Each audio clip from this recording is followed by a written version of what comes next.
പ്രിയപ്പെട്ടവരെ, ഇന്നത്തെ വിചിന്തന ഭാഗം മർക്കോസിൻ്റെ സുവിശേഷം 12-ാം അധ്യായം 28 മുതൽ 34 വരെയുള്ള വാക്യങ്ങളാണ്.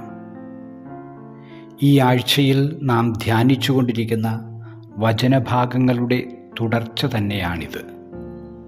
മർക്കോസിൻ്റെ സുവിശേഷമനുസരിച്ച് യേശുവിൻ്റെ ജീവിതത്തിലെ അന്ത്യവാരത്തിൽ നടക്കുന്ന ചില സംഭവങ്ങൾ.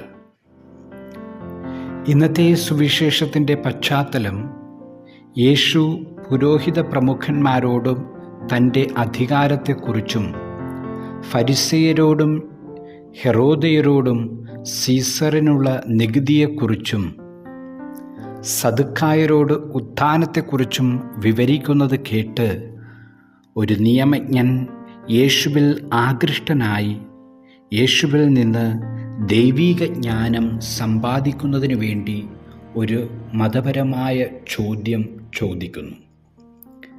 മറ്റുള്ളവരെല്ലാം യേശുവിനെ വാക്കിൽ കൊടുക്കാൻ പദ്ധതിയിടുമ്പോൾ ഈ നിയമപണ്ഡിതൻ യേശുവിൽ നിന്നും സത്യസന്ധമായ ഉത്തരം പ്രതീക്ഷിക്കുന്നു. ദൈവവചനത്തോടുള്ള നമ്മുടെ സമീപനത്തെ വിശകലനം ചെയ്യാൻ ഈ നിയമജ്ഞൻ പ്രേരിപ്പിക്കുന്നു. ദൈവവചനത്തെ സമീപിക്കുന്നതിൽ നമ്മുടെ ഉദ്ദേശമെന്ത്? ചില ചോദ്യങ്ങൾക്കുള്ള വെറും ഉത്തരങ്ങൾക്ക് വേണ്ടിയോ അതോ യഥാർത്ഥമായ, സത്യസന്ധമായ, ജീവദായകമായ ദൈവിക ജ്ഞാനത്തിനു വേണ്ടിയോ? നിയമജ്ഞൻ്റെ ചോദ്യം സുപ്രധാനമായ കൽപ്പന ഏത് എന്നാണ്.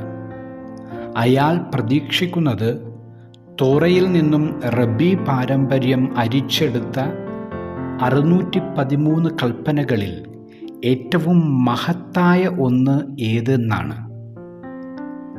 യേശുവിൻ്റെ ഉത്തരം 1 എന്നല്ല 2 എന്നാണ്.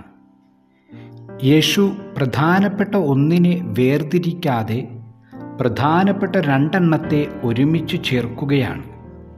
ഇതിനെ ഒരു സിന്തറ്റിക് അപ്രോച്ച് അല്ലെങ്കിൽ സംയോജനാത്മകമായ സമീപനം എന്ന് വിളിക്കാം.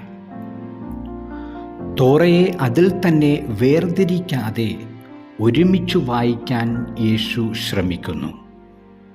ഒന്നിനും പ്രത്യേക സ്ഥാനം നൽകാതെ എല്ലാറ്റിനെയും ഒരുമിച്ച് മനസ്സിലാക്കാനുള്ള വിളിയാണത്.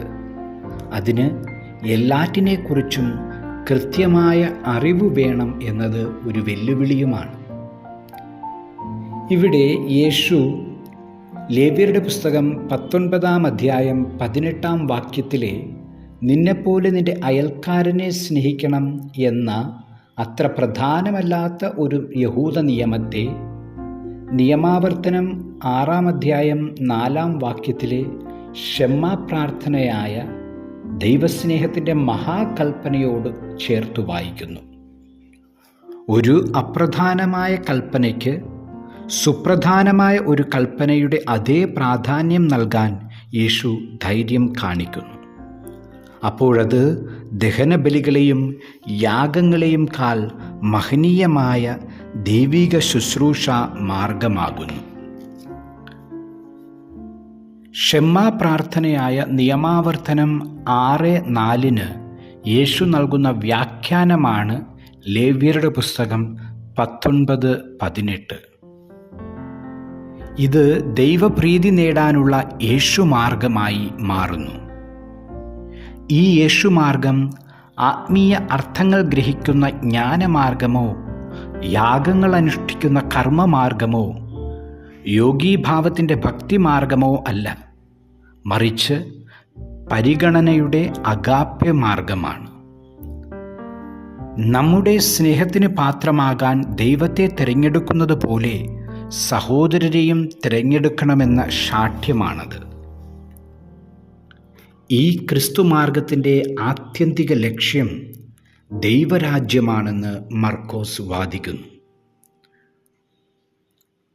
ഈ ദൈവരാജ്യത്തിൽ നിന്നും ഈ നിയമജ്ഞൻ അകലെയല്ല എന്ന് പറയുമ്പോൾ അവിടെ എത്തിച്ചേരാൻ ഇനിയും ദൂരമുണ്ട് എന്നർത്ഥമും.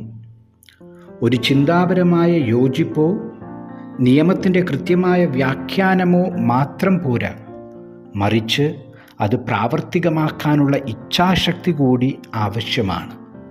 അതുകൂടിയുണ്ടെങ്കിൽ അയാൾ ദൈവരാജ്യത്തിനുള്ളിലാകും. ഈ ആഹ്വാനത്തിലൂടെ മർക്കോസ് തൻ്റെ അനുവാചകരായ നമ്മെയും ദൈവരാജ്യത്തിനുള്ളിലേക്ക് ക്ഷണിക്കുകയാണ്.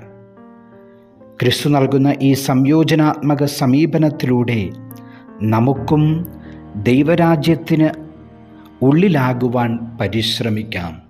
ദൈവരാജ്യത്തിലേക്കുള്ള ദൂരം ഇനിയും താണ്ടാൻ ക്രിസ്തുവിൻ്റെ ഈ വാക്കുകൾ നമ്മെ പ്രചോദിപ്പിക്കുമാറാകട്ടെ.